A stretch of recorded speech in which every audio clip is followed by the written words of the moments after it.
कि परदेसी जब छुट्टी आता है, महीना 2 महीना अपने घर बच्चों में गुजारता है और छुट्टी खत्म होती है तो जाता है, उसके दिल की क्या कैफियत होती है ये कोई परदेसी मुसाफिर ही खूब समझ सकता है। मैं एक दफा उम्रे के लिए जा रहा था तो मेरी साथ वाली सीट पे एक बंदा बैठा हुआ है, बिल्कुल आंखें उसकी सुर्ख हैं, बात वो करता नहीं है।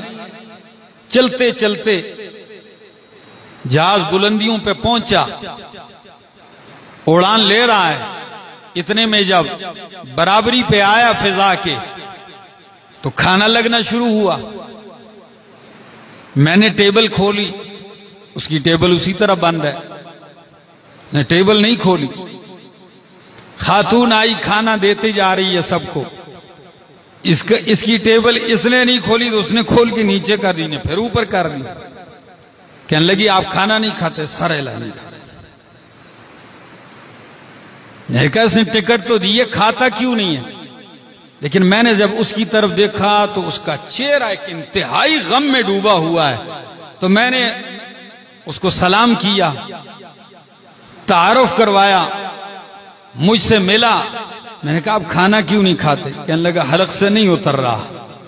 मैंने कहा भाई खा लो। कहता है, मैंने कहा क्यों इतने? कहता है छुट्टी आया था, 2-3 महीने बेटा है छोटा, वो इतना मानूस हो गया कि मैं आम दिनों में भी छुप कर उससे घर से निकलता था। आज सुबह सवेरे मैं निकला हूं, उसको सोया हुआ छोड़ के आया हूं, उसको जगाया नहीं है, तो वो घर पे बिस्तर पे सोया हुआ मैं उसको छोड़ के आया हूं। इस वक्त रो रहा हूं कि उठा होगा तो उसने पूरा घर सर पे उठाया हो। तो उसकी बातों से मेरा भी दिल नर्म हुआ। मैंने उसको तसल्ली दी, मैंने कहा अल्लाह आपकी रोजी में बरकतें डाले। ये मैं एक पसे मंजर बयान करता हूं कि मुसाफिर की क्या हालत होती।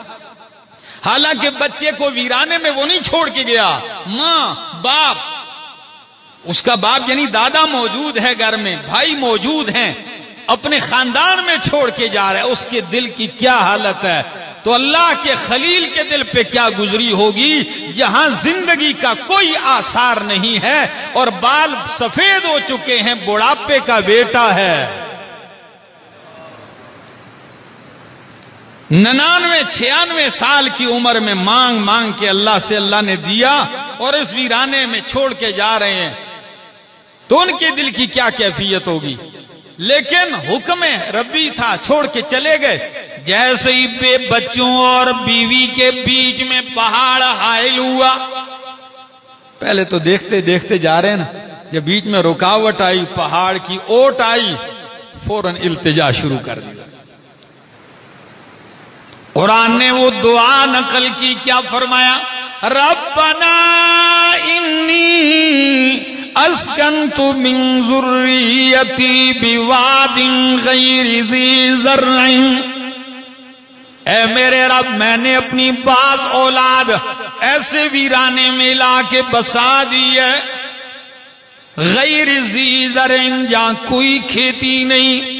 लेकिन कहा इंद बैतिकल मुहर्रम, तेरे हुर्मत वाले शान वाले घर के पास।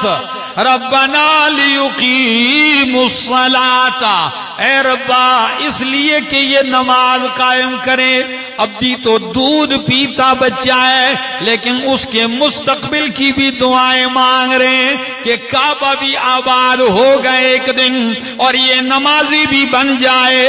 और दुआ भी अजीब है, फरमाया फजअल अफइदतम मिनन नास तहवी इलैहिम, ऐ अल्लाह लोगों के दिल मायल कर इनकी तरफ, वरज़ुक़हुम मिनस समरात, और इनको फलों में से रोजी दे, लअल्लहुम यशकुरून। नतीजा देखा, अभी खेती भी नहीं है, रोजी किसकी मांगी जा रही है? जहां सबज तिनका तक नजर नहीं आ रहा, वहां दुआ कर रहे हैं।